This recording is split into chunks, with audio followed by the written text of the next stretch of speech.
USA visa ઇન્ટરવ્યૂમાં most of લોકો જો fail થતા હોય, એ સ્ટુડન્ટ હોય, વિઝિટર વિઝા હોય કે કોઈ પણ વિઝા હોય, તો એનું મેઇન કારણ છે ફિયર.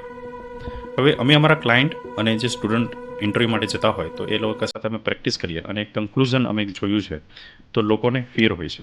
હવે ફિયર બે ટાઈપના હોય, એક તો કાલ્પનિક ફિયર અને રિયલ ફિયર. એ કાલ્પનિક ફિયર છે એ શું છે અને રિયલ ફિયર એ શું છે, જો તમે આ બંનેને એકદમ ડિફરન્ટ કરી શકશો અને આમને સમજી શકશો તો તમે કોન્ફિડન્સ સાથે ઇન્ટરવ્યૂ આપી શકશો. કાલ્પનિક ફિયર શું છે, જે તમારા માટે સત્ય છે પણ બીજા માટે સત્ય નથી. એટલે કે ઇન્ટરવ્યૂમાં શું થશે, કેવા ક્વેશ્ચન પૂછશે. હવે આ બધું તમારું ક્યાંથી આવે, એ તમારું બધું પાસ્ટમાંથી આવે. સપોઝ કે તમને નાનપણમાં સ્કૂલમાં કોઈ ધમકાવ્યા હોય, તમારો ઉછેર એવો થયો હોય કે તમને જે ફ્રીડમ હોય બોલવાની, જે સેલ્ફ એક્સપ્રેશન કહેવાય, જે રીતે તમારે બોલવું જોઈએ એ રીતે તમારા સરાઉન્ડિંગમાં તમને બોલવા ન દીધું હોય, તો આવું બની શકે. તો આ એક કાલ્પનિક ફિયર છે, આ રિયલ નથી. એ તમારા માટે રિયલ છે પણ બીજા લોકો માટે રિયલ નથી. તો આ એક કાલ્પનિક ફિયર છે, આને એક સમજો. બીજો ફિયર છે રિયલ ફિયર. તો રિયલ ફિયર શું છે, સપોઝ કે કોઈ રિવર રોલ યા તો બંદૂક મારી પાસે રાખી દે અને કે હવે હું તને મારી નાખીશ, તો આ એક રિયલ ફિયર છે કે હવે મારે મરવાનું છે અને બંદૂકની ગોળી રાખી દીધી છે. તો આ વસ્તુને તમે સમજો.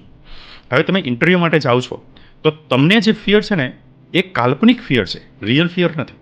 કારણ કે જો રિયલ ફિયર હોય તો ઇન્ટરવ્યૂની અંદર કોઈ પાસ જ ન થવું જોઈએ. અને ઇન્ટરવ્યૂની અંદર મેઇન જે છે ને એ તમારો કોન્ફિડન્સ છે. તો તમે તમારા ફિયરને સમજો કે તમારો ફિયર શાના માટે છે, એમની પર તમે વર્કઆઉટ કરો તો ડેફિનેટલી તમે યુએસએનું વિઝા ઇન્ટરવ્યૂ કોન્ફિડન્સ સાથે આપી શકશો. અને બીજી વસ્તુ, આપણે ઇન્ડિયાના કલ્ચરની અંદર ખાસ મેં જોયું છે તો કોઈ પણ ઓફિસર હોય ને તો એને એક ફિયર ઓફ ઓથોરિટી કહેવાય. ફિયર ઓફ ઓથોરિટી યાની કે તમારાથી કોઈ મોટું છે તો તમને એમનો ફિયર લાગે. તો આ વસ્તુ હોઈ ન જોઈએ, કારણ કે આ ફોરેન કલ્ચર યાની કે વેસ્ટર્ન કલ્ચરની અંદર આ વસ્તુ નથી.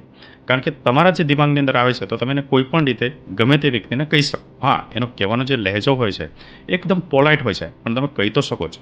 તો ફિયર ઓફ ઓથોરિટી છે, હાઈ ઓથોરિટીની જ્યારે તમને ફિયર આવતા હોય ત્યારે ઇન્ટરવ્યૂની અંદર તમને મોસ્ટ ઓફ ડર લાગતો હોય. તો હાઈ ઓથોરિટી અને કાલ્પનિક ફિયર, જે રિયલ ફિયર નથી તે, એ જે ફિયર છે એમની ઉપર તમે કામ કરશો તો ડેફિનેટલી તમે યુએસએ વિઝિટર વિઝા કે સ્ટુડન્ટ વિઝા કે કોઈ પણ વિઝા હોય, F1, L1, તો આરામથી તમે કોન્ફિડન્સ સાથે ઇન્ટરવ્યૂ તમે આપી શકશો. Thank you so much.